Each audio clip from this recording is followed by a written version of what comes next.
The war room fell silent when the doors opened. High Admiral Torren stood at the center of the massive holographic display, watching red markers spread across the star map like a disease. 12 systems had fallen in 6 months. Guth Dominion was winning, and everyone in the room knew it. We have lost contact with the 7th Fleet, said a young officer, his blue skin pale with fear. Amal Voss is presumed dead. Torren closed his eyes and let out a long breath. The Vele people had led the Galactic Coalition for 300 years. They had built alliances, created trade routes, and maintained peace across 1,000 worlds. Now they were watching everything fall apart. How long until the Cath reached Vora 7? He asked. 2 weeks, maybe less. Velra 7 was the last major defense point before the inner systems. If it fell, the Coalition capital would be next. Torren had sent every ship he could spare, called in every favor, begged every allied species for help. It was not enough. It would never be enough, sir, another officer said, her voice uncertain. We received a response to the emergency broadcast. Torren looked up. They had sent distress signals to every corner of the galaxy, hoping for anyone who might help. Most species had ignored them or sent polite refusals. Who responded? The officer hesitated. Earth. The room went completely still.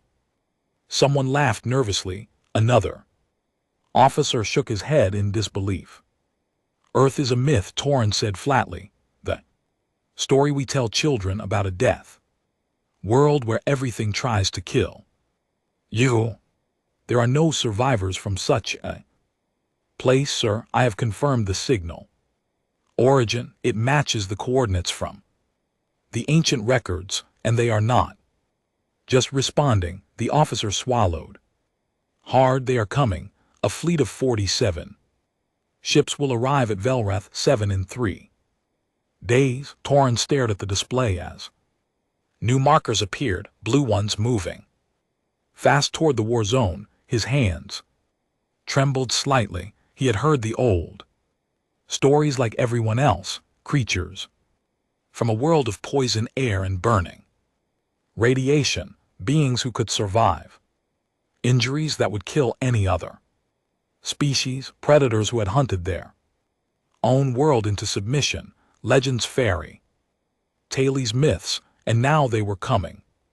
3 days later, Commander Daniel Brooks stood on the bridge of the USS Constellation and watched an alien space station grow larger in the viewscreen. He was a tall man with gray at his temples and calm brown eyes that had seen too many battles. Beside him, Lieutenant Megan Price studied the tactical readouts with sharp focus. 46 ships in the station's defensive perimeter, she reported.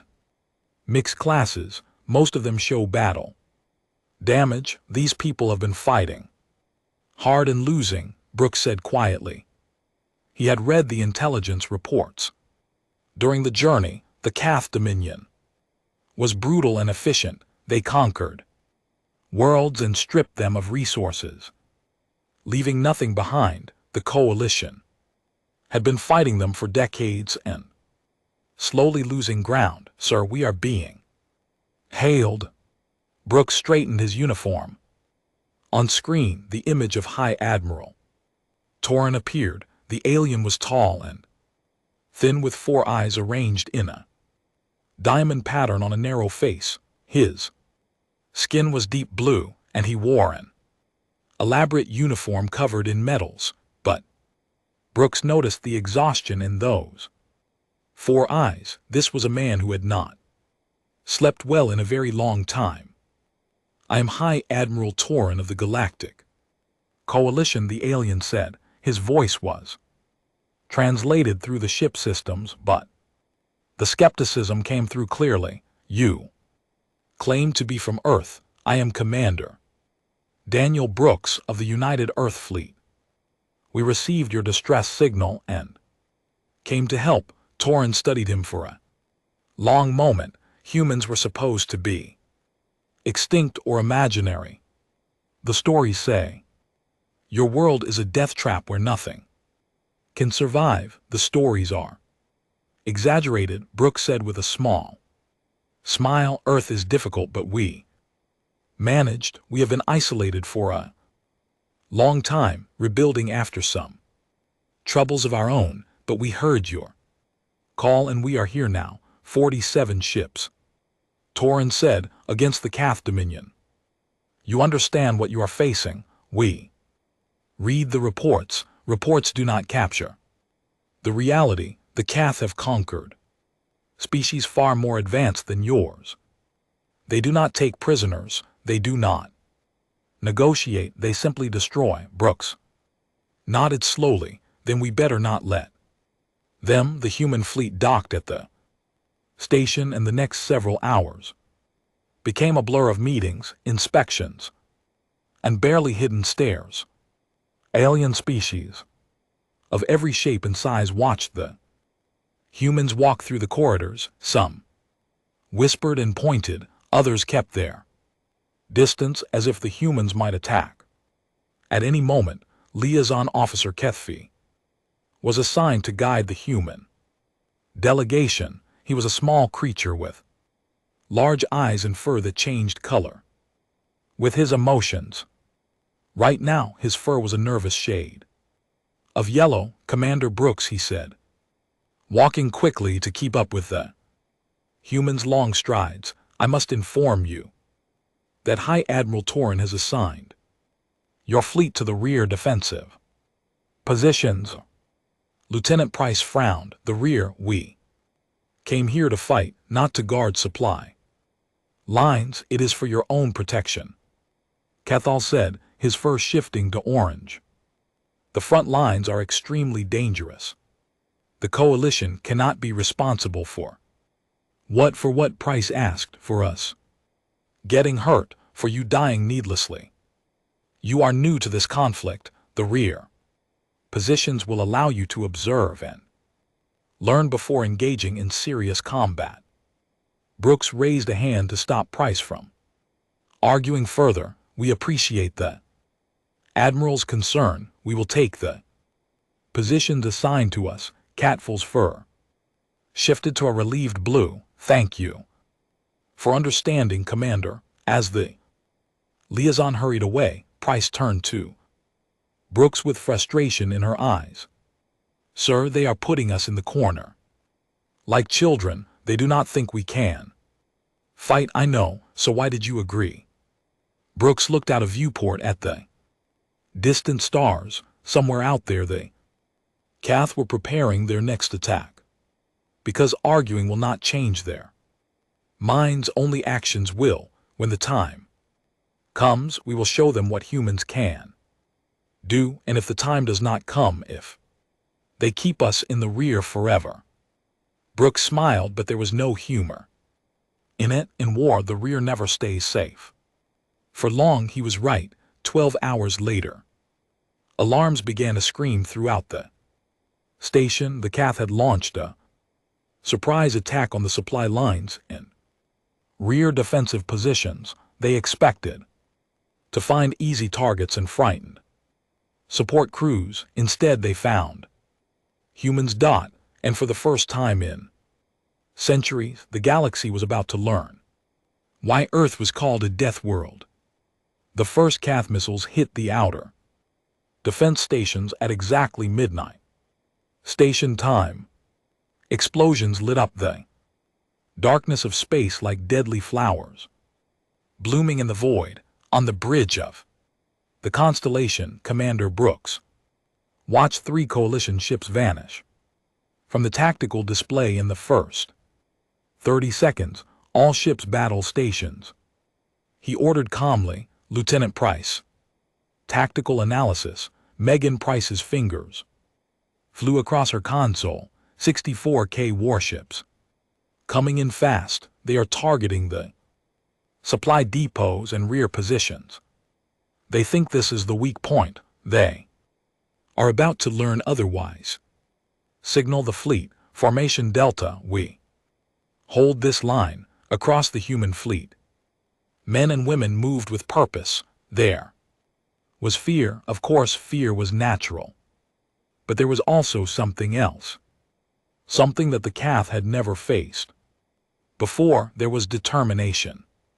On the ground station below, Sergeant Kyle Dawson heard the alarms and grabbed his rifle. He was a broad-shouldered man with a shaved head and scars on his hands. From years of combat, his squad was already moving, checking weapons and securing their positions. Contact in 5 minutes, Corporal Nina Vance reported. She was the squad's medic, a woman with kind eyes and steady hands. Keith. Landing craft detected, Private Eli. Grant swallowed hard and checked his rifle for the third time. He was 22 years old, and this was his first real deployment. His hands were shaking slightly. Dawson noticed. He walked over and put a hand on the young man's shoulder. First time is always the hardest. Stay with me, follow orders, and you will be fine. What if I freeze up?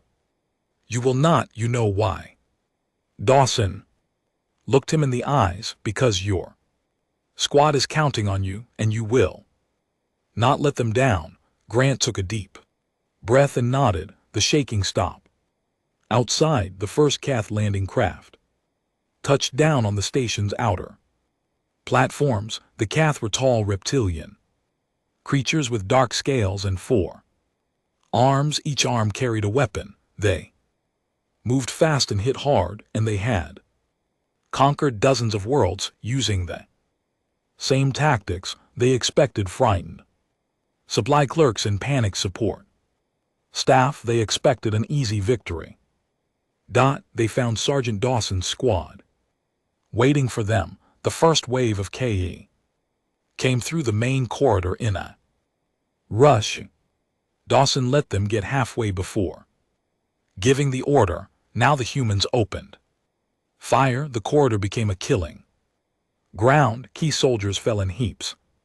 Their 4 arms reaching for weapons they would never fire. The survivors tried to retreat, but more humans had circled around to block their escape. Dotting the command center, a coalition observer watched the battle feed with all 4 of his eyes wide open. This is impossible, he whispered. Beside him, another officer shook his head. They are not even wearing full armor. How are they moving so fast? On the Constellation, Commander Brooks coordinated the space battle with the same calm efficiency.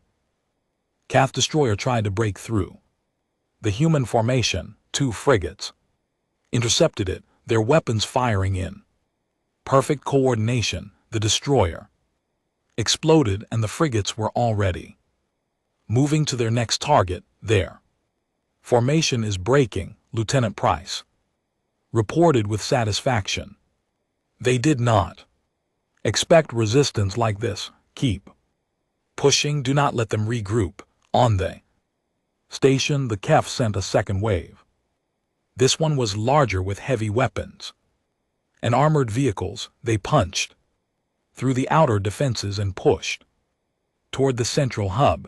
Coalition forces began to fall back, overwhelmed by the assault, but the humans did not fall back. Dawson's squad held a choke point where 3 corridors met. It was the only path to the civilian shelters where hundreds of coalition families were hiding. If the KEF got through, those people would die. Hold the line, Dawson shouted over the chaos of battle. Nobody gets past us. Corporal Vance took a hit to her shoulder but kept fighting. Private Grant found himself alone at a side entrance when a group of Cath tried to flank them. He should have been terrified. He should have frozen. Instead, he thought about the children in the shelter behind him. he held that entrance for 11 minutes alone. When reinforcements finally arrived, they found him standing over a pile of Keth bodies, his rifle overheated and his hands burned from the barrel. Private Dawson said, staring at the carnage. What the hell happened here? Grant looked at him with exhausted eyes. They tried to get through. I stopped them. News of the battle spread through the coalition forces like wildfire. They watched the recordings of humans fighting without retreat, without surrender. They saw Corporal Vance treating wounded coalition soldiers with the same care she gave her own people. They saw Private Grant's impossible stand on his command ship, Warlord Drath. Corps received the battle reports and felt something he had not experienced in decades. Confusion. His forearms gripped the armrests of his throne as he read the casualty figures again and again. This is wrong, he growled. These numbers cannot be right. They are confirmed. Warlord, his adjutant said nervously. We lost 18 ships and over 3,000 ground troops. The rear positions held against what? Who commands these forces? Species called humans. Warlord, they are new to the conflict. Drekers's eyes narrowed. New. They fight like demons. Our soldiers report that the humans do not break under pressure. They adapt to every tactic we use, and they seem to ignore injuries that should kill them. The warlord stood slowly. He had conquered 12 systems in 6 months. He had crushed every species that stood against him. He had never lost a battle so badly. Find out everything about these humans, he ordered, where they come from, what they want, and most importantly, how to kill them. Back on the coalition station, High Admiral Torrin requested a private meeting with Commander Brooks. They met in a small observation room overlooking the stars. I owe you an apology, Torrin said quietly. I put your forces in the rear because I thought you would be a liability. I thought you would panic and make things worse. Brooks nodded. We understand. We were strangers with a strange reputation. No, you do not understand. Torrin turned to face him, all 4 eyes intense. I have fought the Cath for 30 years. I have watched them destroy everything I love. And in one battle, your people did what no one else has done. You made them retreat. We just held our ground. That is exactly my point. No one holds their ground against the Cath. They hit hard and fast, and everyone breaks. Everyone runs, but your people stood there and fought like the K were nothing special. Torrin paused. The stories about humans, about your death world, are they true? Brooks thought about Earth, about the hurricanes and earthquakes, the predators and diseases, the wars they had fought against each other before finally learning to work together. Earth is difficult, he admitted, but it made us strong and stubborn. Torrin made a sound that might have been a laugh. Stubborn? Yes, I saw that today. He extended a thin hand. Commander, the coalition needs more than rear guards. We need fighters who can take the battle to the enemy. Will your people join us on the front lines? Brooks took his hand. That is why we came. For the first time in months, High Admiral Torrin felt something he had almost forgotten. Do hoping. Word spread through the coalition faster than any ship could travel on space. Stations in colony worlds, in military bases and refugee camps, people talked about the Battle of Vel 7. They talked about the humans. My cousin was there. Young Veli pilot told her friends. She said the humans fought like nothing she had ever seen. One of them held a Corridor alone for almost 15 minutes. Against a full Cath assault team. That is impossible, someone argued. She showed me the recording. It is real. On the Coalition Command Station, Dr. Hannah Cole found herself surrounded by curious aliens every time she left her quarters. She was a xenobiologist, originally assigned to study alien species and help with cultural relations. Instead, she spent most of her time answering questions about humans. Is it true your world has liquid poison falling from the sky? A young officer asked. Hannah smiled. We call it rain. It is just water most of the time. But the ancient records say your atmosphere contains a gas that causes metal to decay. Oxygen, yes, we breathe. It does cause some metals to rust over time, but we learn to work with it. The crowd around her grew larger. Hannah realized they were not just curious. They were trying to understand how a species from such a hostile world could exist at all. Your planet sounds terrifying, said a small alien with large ears. How did your species survive? Hannah thought carefully about her answer. We almost did not. Many times we had diseases that killed millions, natural disasters that destroyed entire cities. We even fought wars against each other that nearly ended everything. She paused, but we kept going. We adapted, we learned, and we got better. Why? Someone asked. Why did you not just give up? Because giving up was never really an option. Humans are stubborn that way. In the military section of the station, joint training exercises had begun between human and coalition forces. It was not going smoothly. The aliens were faster in some ways, stronger in others. They had better technology and more experience in space combat, but the humans brought something different to the table. General Varick's son, the coalition's ground forces commander, watched a training exercise with growing amazement. A group of humans had been given an impossible scenario. Outnumbered, outgunned, with no path to victory. The expected response was for them to recognize the situation and surrender. Instead, the humans had improvised. They used the environment in ways no one had anticipated. They turned weaknesses into advantages. After 2 hours, they had not only survived, but had actually pushed back against the superior force. This is cheating, one of the coalition trainers complained. They were supposed to recognize an unwinnable situation.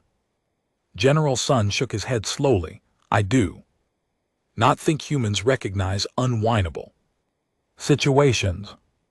They just see problems that need creative solutions. Sergeant Dawson's squad had gained a new member. Scout Lee's was a young alien with purple skin and wide golden eyes. She had been at the station during the battle and had watched the humans fight. Now she refused to leave their side. I want to learn, she told Dawson. I want to fight like you do. Dawson was not sure what to make of her. She was barely an adult by her species standards, and she looked at the humans like they were heroes from a legend. We are just soldiers, he told her, nothing special. You held the line when everyone else ran. That is special. Private Grant, still recovering from his burns, sat nearby cleaning his weapon. She has a point. SGA, we did do something pretty impressive back there. We did our jobs, Dawson said firmly. That is all. Do not let it go to your head. But Lisa stayed with the squad, learning their tactics, studying their methods. She was a quick learner, and the humans found themselves growing protective of her. She reminded them of younger siblings of the children they had left behind on Earth. In the War Council, Lieutenant Price presented a new battle strategy. She had spent days studying both human and coalition combat methods, looking for ways to combine them. The coalition fights defensively, she explained to the assembled commanders. You are excellent at holding positions and managing long campaigns, but the K are aggressive. They hit hard and fast, and defensive tactics alone cannot stop them. What do you suggest? High Admiral Torin asked. We combine our approaches. Coalition forces hold the main lines and provide support. Human forces lead rapid strike operations to disrupt K formations. Before they can build momentum, we use their aggression against them. That would put human forces in extreme danger, General Sun observed. Price nodded. Yes, it would, but that is what we are good at. The strategy was approved. Training intensified. Human and alien forces learned to work together, each covering the others' weaknesses. It was difficult and frustrating, but slowly they began to function as a unified force. Meanwhile, intelligence reports brought troubling news. The KTH were building something on Kelly's 4, a heavily fortified moon in a system they had recently conquered. The reports were incomplete, but what they showed was concerning. It appears to be a weapon, the intelligence officer explained. Based on the energy signatures, it could be capable of destroying entire planets. How long until it is operational? Commander Brooks asked. Unknown, but if they complete it, nothing will stop them. High Admiral Torin made the decision. We cannot wait. We must assault Kelly's 4 before the weapon is finished. It was the largest operation the coalition had attempted in 20 years. Hundreds of ships, thousands of ground troops, all aimed at a single target, and at the front of it all would be the humans. Commander Brooks gathered his people for a briefing. He looked at their faces. Young and old, men and women, veterans and newcomers. They had come so far from Earth, answered a call for help from strangers, and now they were about to lead the most important battle of the war. I will not lie to you, he said quietly. This will be hard. Many of us will not come back. The Cath know we are coming, and they will fight to protect their weapon. He paused, letting the words sink in. But if we do not stop them, they will use that weapon to destroy everything, every world, every species, every child who is hiding in a shelter somewhere, hoping someone will save them. His voice grew stronger. We had not come all this way to watch the galaxy burn. We came to fight, and that is exactly what we are going to do. The fleet launched the next day. As the ships jumped to hyperspace, Sergeant Dawson found Scout Lisa sitting alone, staring out a viewport. Scared, he asked. Terrified, she admitted. Are you? Dawson sat beside her. Every time. The fear never goes away. You just learn to work with it. How do humans do it? How do you keep fighting when everything seems hopeless? Dawson thought about the question. It was something he had been asked many times since arriving in this strange part of the galaxy. We do not fight because we think we will win, he said finally. We fight because giving up feels worse than losing, and sometimes if you refuse to quit long enough, you find a way to win. After all, Lise nodded slowly. I think I understand. Good, because we are going to need everyone at their best for what comes next. The fleet dropped out of hyperspace above Kelly's 4 below them. The KTH Dominion, weighted with everything. The battle for the galaxy was about to begin. The space above Kelly's 4 erupted into chaos. Coalition ships poured out of hyperspace in wave after wave, their weapons already firing. The Kef defense fleet moved to intercept, and within seconds the void was filled with explosions, debris, and death. Commander Brooks stood at the center of his bridge, watching the tactical display as it tracked hundreds of ships across the battlefield. Red and blue markers danced around each other in a deadly pattern. Key carrier at bearing 270.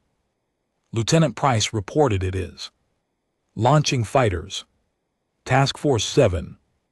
Intercept those fighters. Do not let them reach the troop transports. The human frigates broke formation and surged toward the enemy carrier. It was a dangerous move that left gaps in the main battle line. The Brooks knew they could not win this battle by playing it safe. On the Keth command ship, Warlord Drether watched the human tactics with growing interest. He had studied the humans since their first encounter. He had learned about their death world, their history of endless conflict, their impossible endurance. And he had prepared. The humans are aggressive, he observed. They take risks no other species would consider. Shall we exploit their gaps, Warlord? His adjutant asked. Not yet. Let them commit their forces. Then we will crush them. In the transport ships descending toward Kelly's 4, Sergeant Dawson checked his squad's equipment one final time. The plan was simple but dangerous. They would land near the planetary shield generator and fight their way inside. Once the shield was down, the fleet could provide air support for the main ground assault. 90 seconds to landing, the pilot announced. Corporal Vance finished strapping on her medical kit, her shoulders still locked from the wound she had taken at Vora 7. But she had refused to stay behind. Feels like old times, she said with a grim smile. Private Grant sat quietly, his burned hands now wrapped in thin protective gloves. He had not spoken much since the last battle, but when Dawson looked at him, he saw something different in the young man's eyes. The fear was still there, but it was controlled now. Focus. Scout Lee's was the most nervous. This was her first real combat operation. Her purple skin had gone pale and her golden eyes were wide. But she held her weapon correctly and kept her breathing steady. Remember your training, Dawson told her. Stay close to Vance, watch your corners, and if things get bad, do not hesitate. Hesitation will get you killed. Lur nodded quickly. I understand, Sergeant. The transport shuddered as it entered the atmosphere. Anti-aircraft fire erupted around them, filling the sky with deadly light. 2 transports on their left took direct hits and tumbled toward the ground in flames. Brace for impact landing. They hit hard. The ramp dropped and Dawson was moving before his feet touched solid ground. Go, go, go.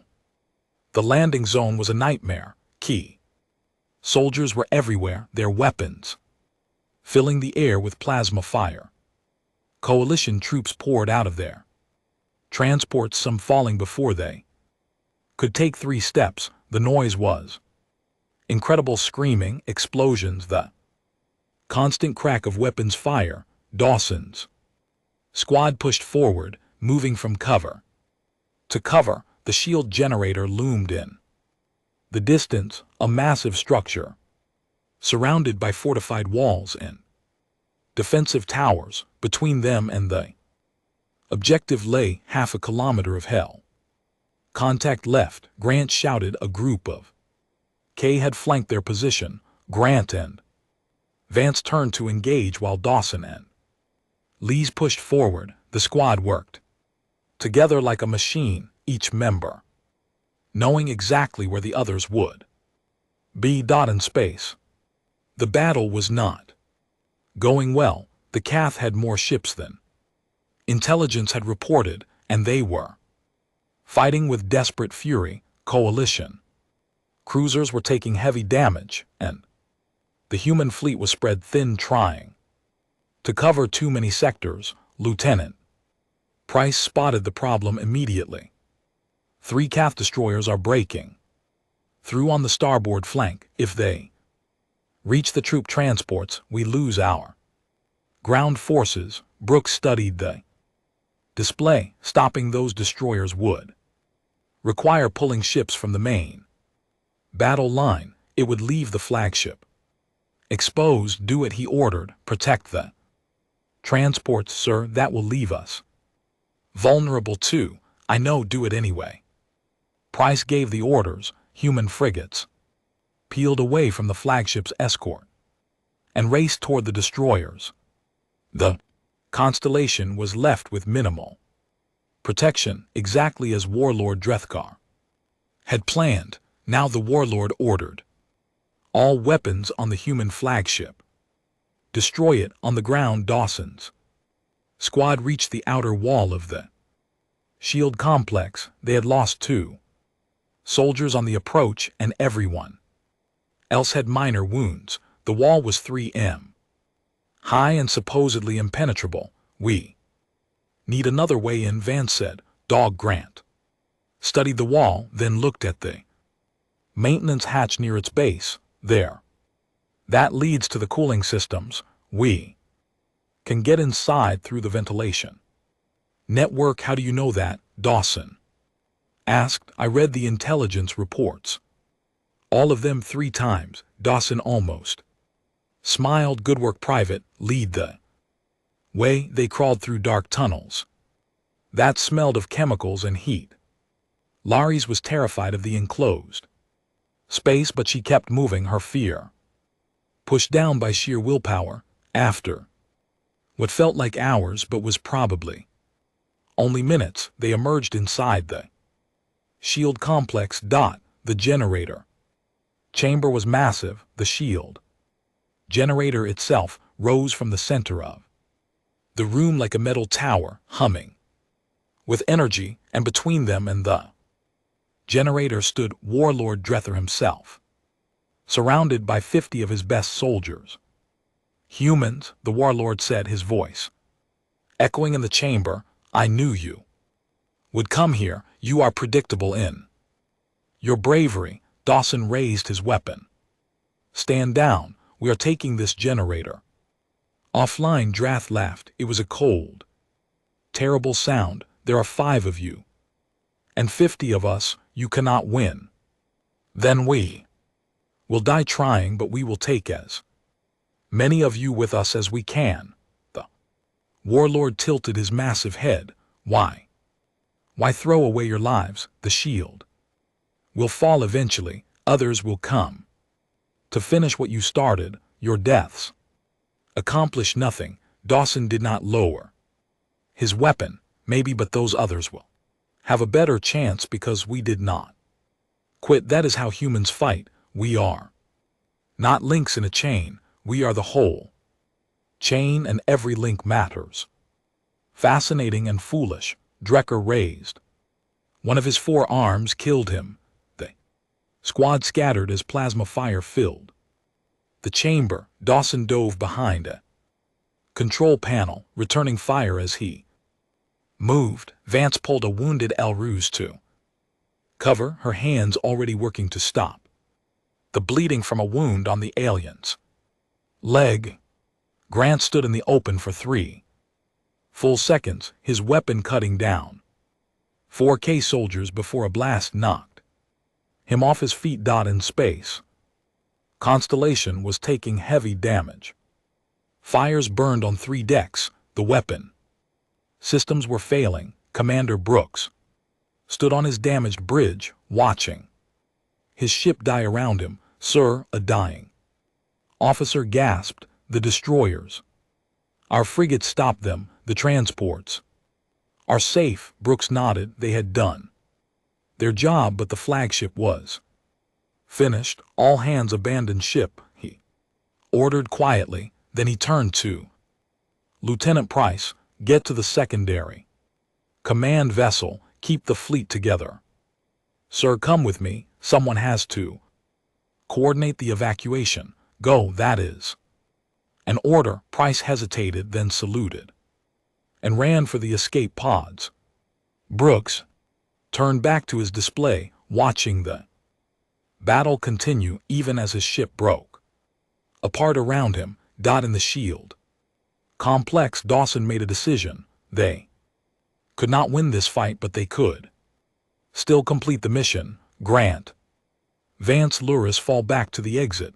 I will cover you, Sergeant. No, Lur shouted. That is an order. Tell the fleet the shield is going down. Tell them he did not get to finish. An explosion rocked the chamber and everything went white. When the smoke cleared, Dawson was lying on the ground, bleeding from wounds he could not count.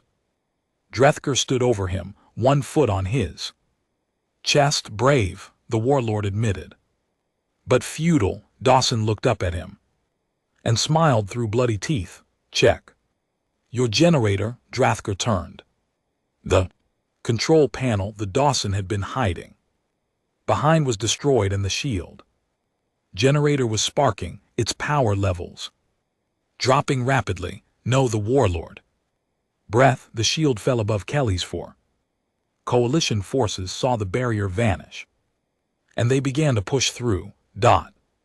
Dawson closed his eyes. He had done his job. Now it was up to everyone else. Sergeant Dawson opened his eyes to pain. His whole body burned, and he could not feel his left arm. The ceiling above him was filled with smoke, and somewhere in the distance he could hear weapons fire. He is awake. Corporal Vance's face appeared above him. Her cheek was cut, and her uniform was torn, but she was alive. Sergeant, can you hear me? Status, he croaked. You have been shot 4 times. You have a concussion, and I'm pretty sure your left shoulder is broken. You should be dead. The mission. Vance smiled through her exhaustion. Shield is down. Fleet is pushing through. We just need to hold out until reinforcements arrive. Dawson tried to sit up and immediately regretted it. Pain was incredible, but he had been through worse. Earth taught its children to endure. Where are we? Still in the generator complex. The exit is blocked. We are trapped in a side room with about 30 key between us and freedom. She hesitated. Grant is hurt bad. Lees is watching the door. We have maybe 20 minutes of ammunition left. 20 minutes. Dawson processed the information. Not enough, not nearly enough. Help me up, Sergeant. That is an order. Vance helped him to his feet. The world spun for a moment, then steadied. Dawson grabbed a rifle with his good arm and checked the ammunition. Half a magazine. He had fought with less. In the main chamber, Warlord Drethker raged at his soldiers. The shield was down. Coalition forces were pouring through the gap in the defenses. Everything he had built was falling apart, and somehow these impossible creatures from a death world were responsible. Find them, he ordered. Bring me the humans. I want them to watch their fleet burn before they die on the damaged remains of a coalition cruiser. Commander Brooks had managed to survive the destruction of his flagship. He was wounded, exhausted, and running on nothing but willpower. But he was still in command. Status of ground forces, he asked. Lieutenant Price answered through the communication system. She had taken command of the secondary vessel as ordered and was coordinating the Fleets advance, we have troops landing. All across the surface, the Cath are falling back toward the weapon complex. But sir, we have lost contact with Sergeant Dawson's squad, last known. Position inside the shield generator. Facility, the building has partially collapsed, we cannot get a signal. Through, Brooks thought about Dawson and his people. They had done the impossible, taking down the shield against overwhelming odds. Now they were trapped, probably wounded. Definitely running out of time. Get me a rescue team, he ordered. I am going down there myself, sir. You are wounded. Those people saved this entire operation. I am not leaving them behind. In the side room, Dawson's squad prepared for their last stand. Grant was propped against the wall, barely conscious, his burned hands clutching a pistol he could hardly hold. Luss had stopped shaking somewhere in the last hour. Her fear had transformed into something else, a cold determination.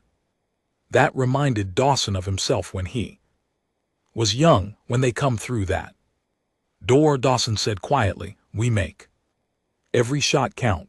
We buy as much time as we can. Maybe reinforcements will reach us, maybe they will not. Either way, we do not make it easy for them, Sergeant. LRA said, her voice steady. I want you to know something. Before I met you, I thought humans were just scary stories, monsters from a nightmare world. But you are not monsters. You are the bravest people I have ever known. Dawson looked at her, this young alien who had followed them into hell because she believed in them. We are not brave. We are just too stubborn to know when to quit. The door exploded inward. Key soldiers poured through, and the small room became a battlefield. Vance fired until her weapon ran dry, then drew her knife. Grant somehow rose to his feet and stood between the enemy and his wounded squadmates. Lee's fought with everything Dawson had taught her, and Dawson himself stood at the center, his broken body refusing to fall. The Cath kept coming, wave after wave. The squad kept fighting, second after second. Time stretched into something eternal, measured only gunfire and blood. Then Warlord Drether stepped through the door. He was enormous up close, his dark scales scarred from decades of warfare. His forearms each held a different weapon. His eyes burned with hatred as he looked at the humans who had ruined everything. Enough, he said, and the firing stopped. The surviving Cath held their positions, weapons trained on the squad. Drether walked toward Dawson slowly. You should be dead 10 times over. I have killed 1,000 soldiers from a 100 species. None of them fought like you. Dawson spat blood on the floor. We are not done yet. Yes, you are, but I want to understand something before the end. The warlord leaned close. What makes humans so difficult to kill? What is your secret? Dawson met his gaze. He thought about Earth, about the storms and the diseases and the endless wars, about the way humans kept building and hoping even when everything told them they should give up. We do not fight because we think we will win, he said. We fight because someone has to, because if we do not, who will? Drath stared at him for a long moment, then he raised his weapon, a noble sentiment, but sentiment does not win wars. The wall behind him exploded. Commander Brooks came through first, leading a team of human and coalition soldiers. They hit the Cath from behind, catching them completely off guard. The chamber dissolved into chaos once more. Brooks found himself face to face with Drether. The warlord was wounded, bleeding from the explosion, but still deadly. His Forearms moved like lightning, and only Brooks's reflexes saved him from the first strike. They fought in the middle of the destruction, human against KTH. Commander against warlord, the fate of the galaxy compressed into a single desperate duel. In the end, it was not skill that decided the outcome, it was endurance. Drethker landed blow after blow, but Brooks kept getting up. He was bleeding, broken, barely standing, but he refused to fall. Why will you not die? Drethker screamed. Rook smiled through the pain. Because I'm human and we never learned how. He drove his blade into the warlord's chest. Drethar fell around them. His soldiers surrendered or fled.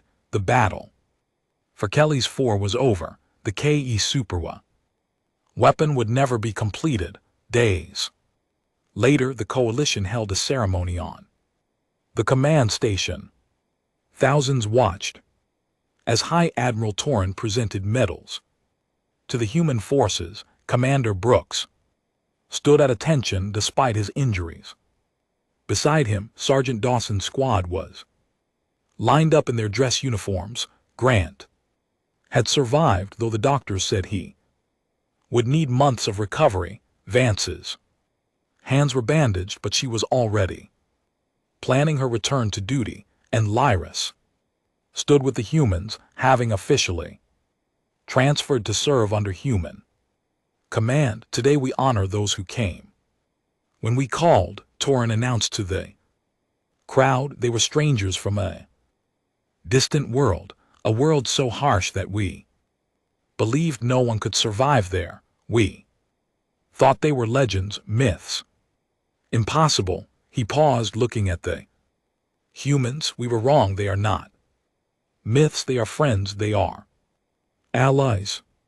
And from this day forward, Earth is a full member of the Galactic Coalition. The crowd erupted in cheers. On a 100 worlds, people watched the ceremony and whispered to each other about the humans. The stories spread. But they were different now, no longer ties of monsters from a death world. Instead, they were stories of courage, sacrifice, and friendship. That night, Commander Brooks found Dawson on observation deck staring at the stars. Thinking about home, Brooks asked. Thinking about the ones we lost and wondering if it was worth it. Brooks stood beside him. It was because of what we did here. Millions of people will live who would have died. Whole worlds will survive. That is worth something. I know it just costs so much. It always does. Brooks put a hand on his shoulder. But that is why we fight, so the cost means something, so the sacrifice is not wasted. Dawson nodded slowly. What happens now? Now we rebuild, we train. We prepare for whatever comes next.